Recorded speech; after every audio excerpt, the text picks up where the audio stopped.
Sabi mga kababayan dito sa report ng Philippine Daily Inquirer, Duterte denies West Philippine Sea deal with China. Ngayon dyan sa Philippine Daily Inquirer, baliktad yata yung pagkaintindi ninyo. Malinaw doon sa press con mismo ni sa press con ni Maudigs, pumasok siya sa deal, nag-agree siya. Mali po yata yung pagkarinig ng reporter po ninyo. Mamaya, iparinig ko sa inyong muli mga kababayan. Hindi po dininay, kundi inadmit niya mismo. Kasi nga po, natakot siya sa naging statement po ni Xi Jinping nang pumunta siya doon para kausapin sa issue ng West Philippine Sea. Nang sabi niya, gusto niyang kunin ang porsyon ng South China Sea. Napakalinaw po. Kaya nga po nag-insist yung China. Yun ang pagkaintindi ng China eh. Gentleman's agreement reached with China under Duterte administration. China asserts that the Philippines reached a gentleman's agreement with it under the administration of former President Rodrigo Duterte. In the denial of its existence is one of the reasons behind the current situation at Ayungin Shoal. So sa pagkaintindi po ng China mga kababayan, bumaliktad yung Pilipinas kasi iba na yung presidente. Ang presidente na yung ating Pangulong Bongbong Marcos. Hindi sang-ayon sa ganong pinasok po yung ating Pangulong Bongbong Marcos. Kasi nga po, yung campaign promise ng ating Pangulo, not an inch, square inch ng ating territory, ang aayaan niyang kamkamin by any foreign power. Ganon. Pero ito mga kababayan ni report ng Impact Leadership, medyo makatotohanan po in relation sa press ko ni Maudigs. Sabi dito, hindi ako ganon kagago. Former President Rodrigo Duterte clarifies the supposed gentleman's agreement he made with Chinese President Xi Jinping regarding the West Philippine Sea, claiming he did not concede any Philippine territory to China during his term. Sabi dito, aside from the fact of having handshake with President Xi Jinping, the only thing I remember was status quo. That's the word na walang galawan, no movement, no armed patrols there. Para walang magkagulo. Hindi tayo magkakagulo. Yun ang naalala ko. I do not even know the Ayungin Shoal. I assure you that if it was a gentleman's agreement, it would always have been an agreement that would keep the peace in the South China Sea. Ayong report mga kababayan ng Impact Leadership, medyo may katotohanan. Pero yung interpretation, mga kababayan doon, ni Maudigs na wala siyang kinonsid na territory, baliktad po. The fact na sinabi niya na walang galawan, i-maintain yung status quo. Nag-agree siya mga kababayan sa agenda ng China. Tulad ng sinasabi po ni dating Senior Associate Justice Antonio Carpio na sinobo niya yung sovereignty ng ating bansa kasi yung Ayungin nasa loob mga kababayan mismo ng exclusive economic zone ng ating bansa at may decision yung UNCLOS na ayaw niyang i-recognize. Siya mismo yung ayaw mag-recognize. At aminado si Maudigs, hindi niya alam daw itong Ayungin. Tawag pa nga niya, Ayungan. So talagang hindi niya maididepensa yung sovereignty ng ating bansa kasi ignorante siya ng Ayungin.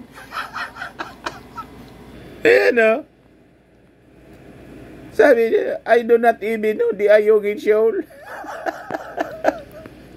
Talaga niya, Mr. Maravillas. Hindi niya alam yung kanyang territory. Kung saan mayroon tayong sovereign rights po, exclusive economic zone, hindi niya alam paano niya maidi-defend pag ganon. At ang masama mga kababayan doon, nagdesisyon na pabor sa atin yung UNCLOS siya mismo gusto niyang itapon sa basurahan kasi di natin anya kaya. Tinakot po ni Xi Jinping. Kaya kayo dyan sa Inquirer, makinig kayo kasing mabuti sa sinasabi ni kasi malilito ka talaga. Dapat ulit-ulitin ninyo yung recorded statement. Di ba yung mga reporters ninyo, may recorder siya? Ulit-ulitin ninyo na pakinggan before kayo na magsulat. Para kayong hindi, baka dyan Mr. Maravillas, bagong yung reporter, nalito. Kasi talagang si Maudigs, pag nagsalita, nakakalito. Bali-baligtad kong magsalita. Para nga safe po, mga kababayan, kayo mga reporters, para nga safe, pag naglabas po ng statement si Maudigs, i-interpret po ninyo ng baliktad. Kasi yung kabaliktaran nun, yun ang totoo, yun ang damdamin niya. Di ba nung kampanya niyan, yung eleksyon, hindi daw siya tatakbo, tumakbo. Kasi pag pinaniwalaan ninyo yung kanyang statement mismo, as it is, talo ka. Double talk nga po. Yan ang natura ni Maudigs. To confuse people. Yun ang strategy niya, pati sa politika. Ayan tuloy, baka yun ang ginamit niyang strategy, baliktad. I-interpret po ni Xi Jinping as it is. Kaya po, ang assumption po, ang paniwala po ni Xi Jinping, nag-agree siya. Na kanila na, mga kababayan, yung ayungin show, kasi ganun din po ang interpretation ni Justice Carpio sa mga statement na pinalabas po ni Maudigs. Mamaya iparinig ko po sa inyo, pero balikan muna natin yung denial na nasabi dito po sa report ng Inquirer. Sabi dito, former President Rodrigo Duterte denied the deal he supposedly forged with China regarding the West Philippine Sea, finally breaking his silence over the issue. In a press conference aired live on SMNI's Gikan sa Masa para sa Masa's page on Thursday night, Duterte said, "Nobody, not even the Philippine president, can concede anything of our territories. Let me be very clear on this. We have not conceded anything to China. There might have been an exchange of control over the China Sea to those who are really territorial in nature, not involving the encroachment of China in our exclusive economic zone." Iba yun. Aside from the fact of having a handshake with President Xi Jinping, the only thing I remember niya was that status quo. That's the word. Na walang galawan, no movement, no armed patrols there, as is where is, parang walang magkagulo. Hindi tayo magkakagulo. The former chief executive said, these are the only things he remembers, adding he does not even know the Ayungin Shoal. Sa kabaga niya, Mr. Maravillas, admission na ignorante siya. Ito kay pag-usap siya, na wala siyang alam ng detalye. Kung ano yung nasa isip ng China. In the early 2-hour long press conference, Duterte proceeded to lambast former Supreme Court Justice Antonio Carpio, whom he called stupid. Ang ayoko lang is even this stupid ex-Justice Carpio is harping on a gentleman's agreement when certainly he was not there. He is beginning to expand on the consequences or the result or whatever wrong there was committed in the agreement, sabi po ni Maudigs. Yan nagsabi ng gentleman's agreement po. Ang nag-mention niyan, nagre-react lang naman si Carpio. Ang nagsabi niyan, yung spokesman ninyo. Na pumasok kayo sa gentleman's agreement, na status ko lang. Si Harimau. Carpio previously said the deal was lopsided in favor of China, adding that it was a disguised surrender of our exclusive economic zone rights over Ayungin Shoal. Yun man talaga po ang totoo, mga kababayan. Magdi-deny ka pa. So, Duterte then posed a challenge to President Ferdinand Marcos Jr., who previously admitted being horrified by the alleged Duterte-China deal. Stop complaining and expounding on it. Do it and repair. BRP Sierra Madre. Yan ang sasabi ko sa kanila. I challenge them. Dahil sila naman ang nasa gobyerno ngayon, hindi i-repair nila, gumawa sila doon ng bahay-bahay kung saan if they are really ready for that.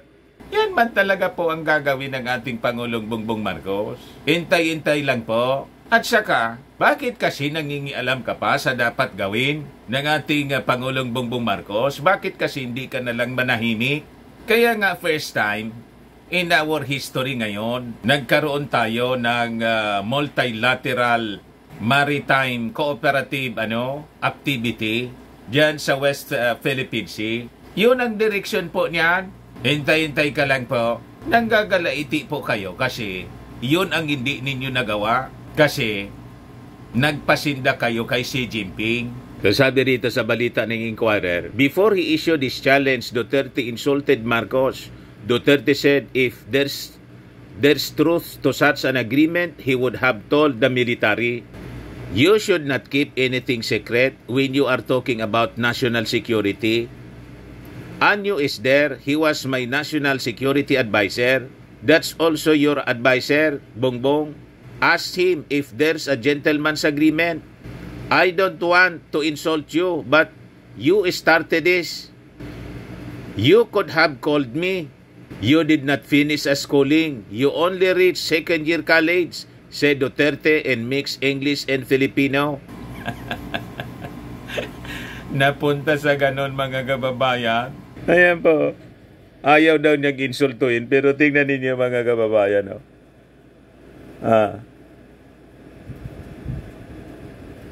Inumpisahan mo kung tinawagan mo sana ako, di ka makakatanggap nito. Ikaw na PUTE ka, hindi ka nakatapos hanggang second year college ka lang.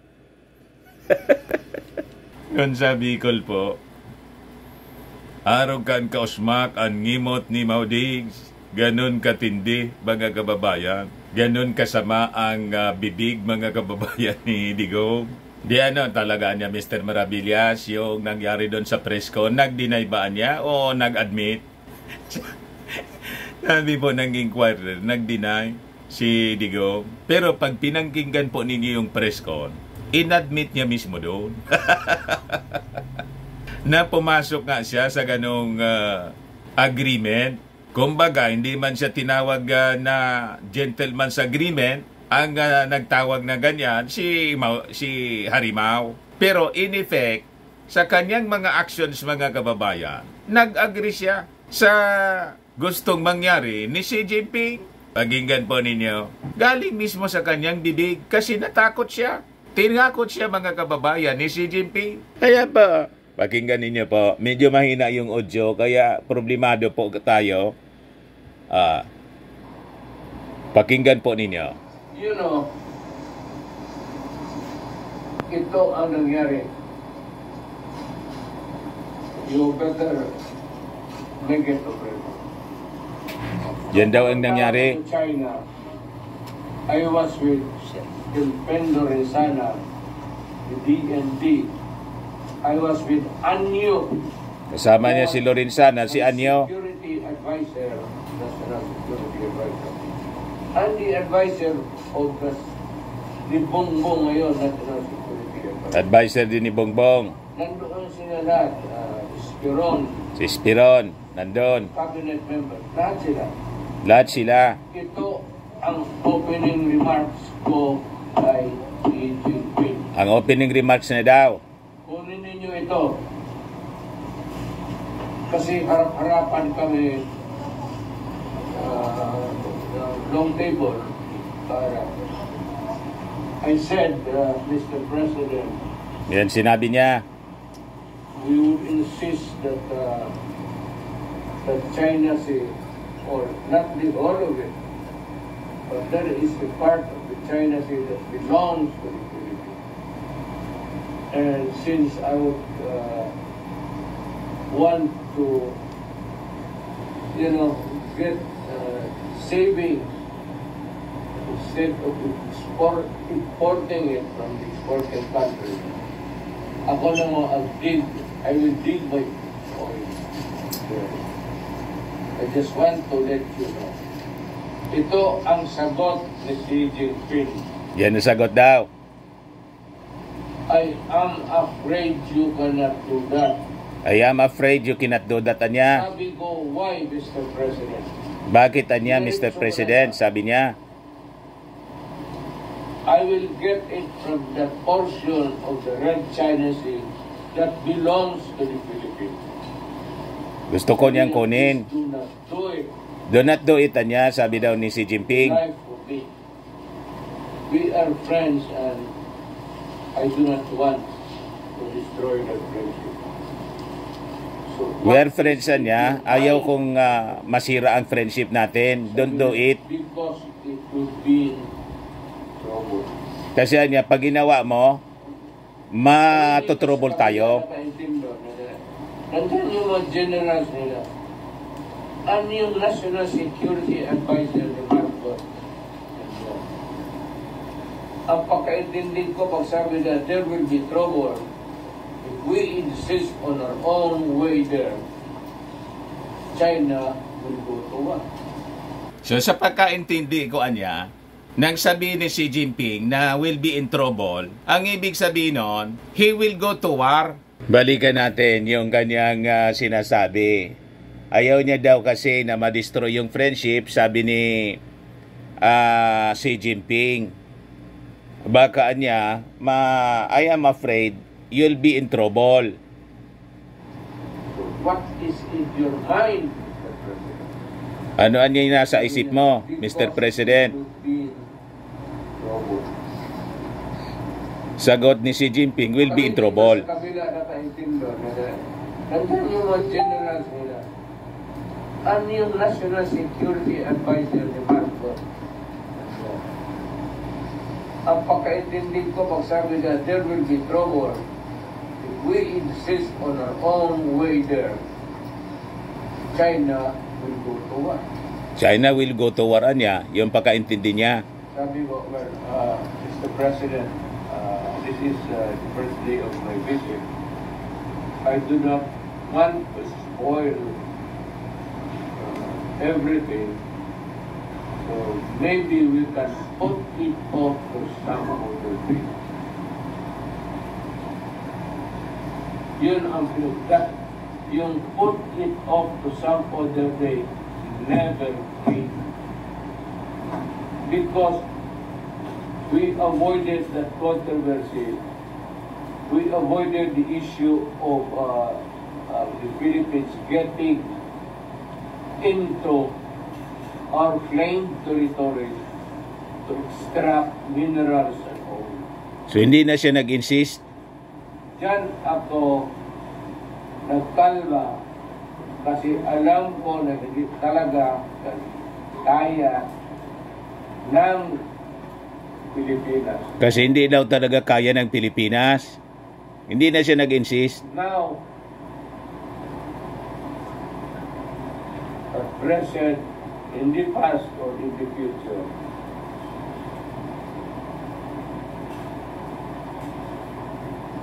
ako naman, hindi ko inaasahan na ang Amerika to without China swaggering.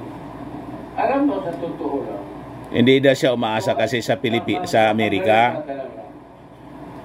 Gusto niyang make his presence felt there in the China Sea and to show to the world na protektado as Marcos would want to picture it to be, na America will come to our aid. Why do it during a war? Anak ka na po, pumunta na sila doon to avoid the war. And if America goes into trouble with China, that is their own shit. Sa ang ibig niyang sabihin, kung talaga daw sasaklolo yung Amerika, bakit hindi pa daw pumunta daw?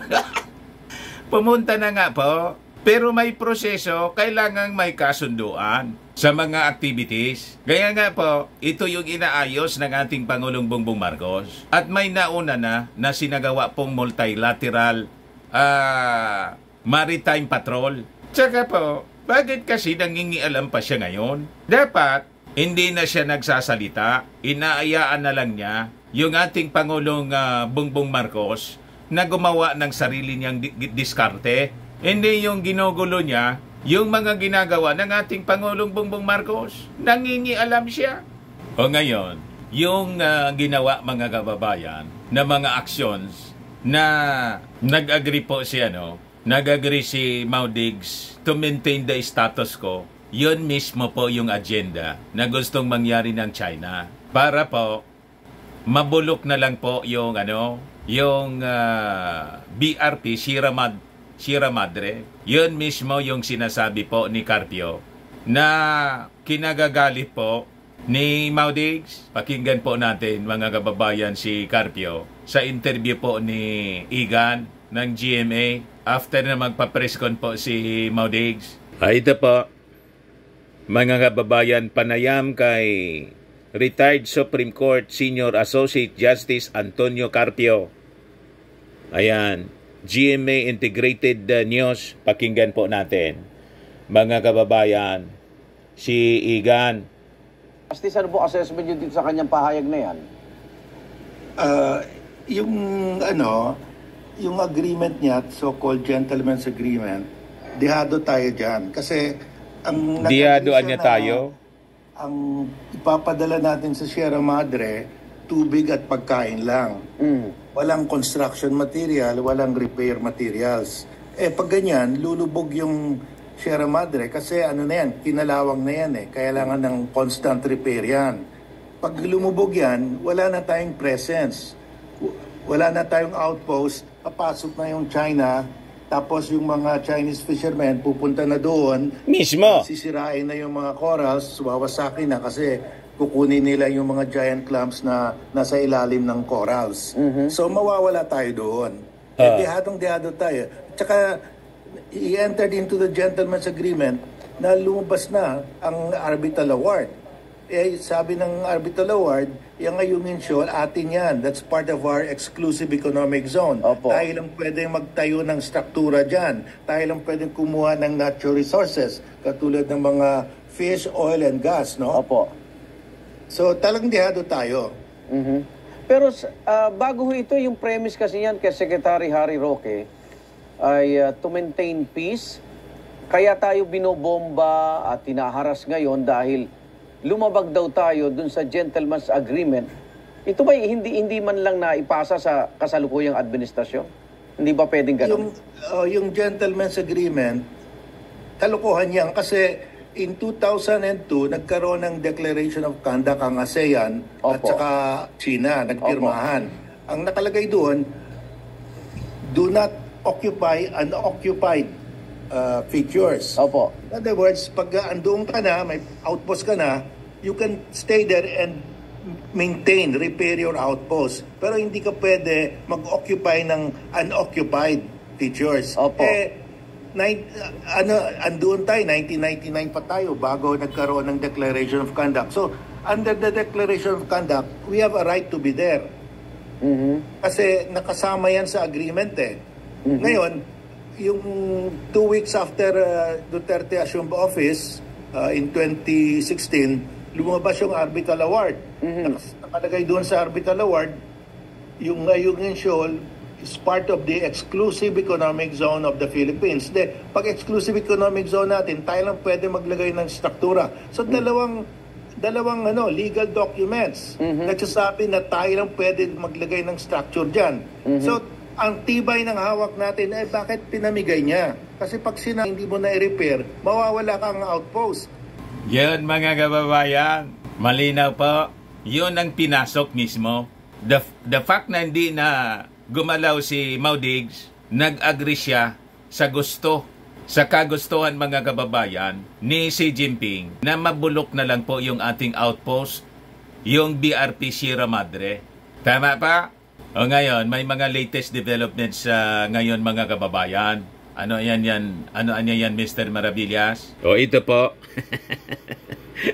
Beijing denies Chinese sleeper cells in the Philippines. Sabi ng China, an invisible hand may be responsible in steering tension and fear-mongering about war between China and the Philippines, the Chinese embassy says.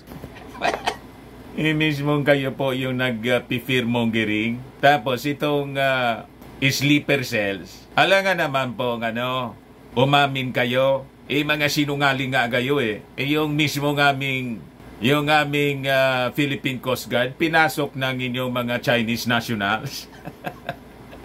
Diba? At may active recruitment online sa aming military, butit na tunugan ng ating armed forces. Talaga niya, parehas si Mr. Maravillas ay yung China, parihong-pariho ng ugali ni Mao Diggs. Deny ng deny. Mismo mga kababayan, nagdi-deny pero iba naman po yung ginagawa. Sabi dito po, in a statement, the embassy said it opposes xenophobic sentiments by way of accusations that are malicious and groundless. The embassy also claimed that someone is being behind the allegations. So, malamang ang pinagdududahan nila, ang tinutumbok nila, yung Amerika niya, nanggagatong. China-Philippines friendship has always been the mainstream of our bilateral relations and the aspirations of the two peoples. Ganon kayo magkipagkaibigan? Ganon pala kayo? Ang tinuturing ninyong kaibigan, pinagsasamantalaan, binubuli, binubomba ng water cannon, binabangga yung Coast Guard. Ganon ang ori ninyo ng pagkikipagkaibigan. May ganon talaga. Tapos ngayon, pati yung Pag-asa Island, kung saan occupied ng aming mga mamamayan, gusto pa ninyong kunin sa amin. Sa inyo pa daw. Sa inyo pa rin. So may nanggagatong daw. However, there seems to be an invisible hand here disseminating disinformation about China, hyping up maritime disputes between the two countries, amplifying our maritime differences, creating tension, and even fear-mongering about war. Kayo mismo yung gumagawa at yung mga kalyado ninyo. Mga tao ninyo rito sa Pilipinas na mga dating politiko, sila ang walang tigil sa fear-mongering na gusto naming makipaggira sa inyo. Ina-accuse yung aming Pangulong Bongbong Marcos na gustong makipaggira. Ang gusto lang namin ng aming Pangulong Bongbong Marcos, tumigil kayo sa inyong pagsasamantala sa amin. Maintain peace in the Indo-Pacific region. Kaya nandun siya sa Amerika ngayon. Kausap yung Prime Minister ng Japan at US President Joe Biden. Sabi ng China, it aims at nothing but poisoning the atmosphere of China-Philippine relations in disrupting the development. We believe that the Filipino people have discerning eyes and can see through these shenanigans and shall not be deceived by false narratives. Kayo po ang may false narrative at yung mga mamamayang Filipino nagising na po sa panloloko ninyo. Gising na po at willing na tumayo laban po sa inyong pang-aabuso ang 78% ng aming mga mamamayan. Kaya tigilan po ninyo yung pangloloko sa amin. Lumayas kayo dyan sa aming EEC.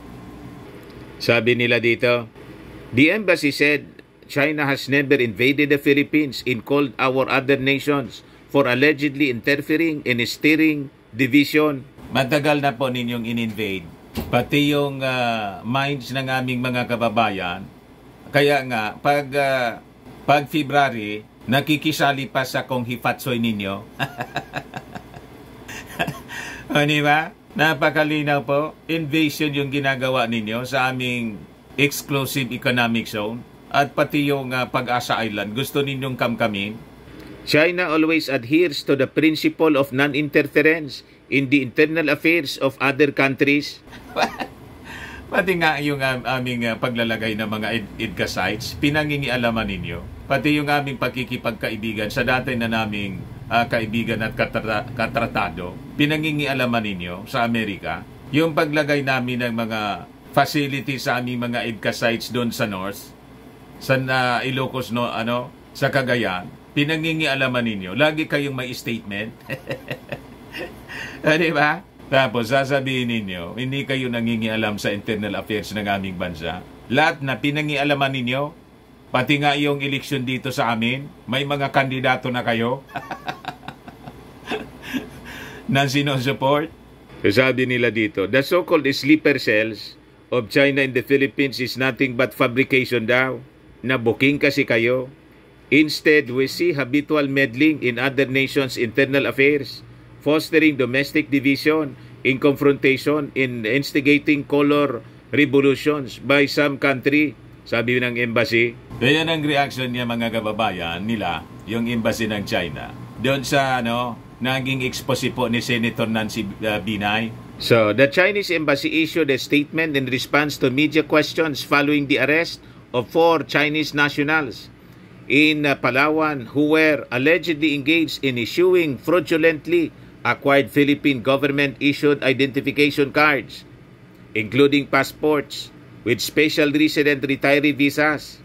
Senator Nancy Binay disclosed out that Chinese SRRV applicants are 35 years old, considered as soldier aides, and urged tighter vetting procedures for retirement visa applications.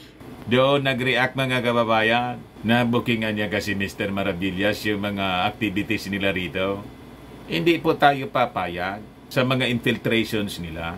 Matindi ang infiltrations po nila. Makikita po ninyo sa mga pananalita nitong mga politiko na ang sinusupport po yung posisyon ng China dito sa West Philippine Sea.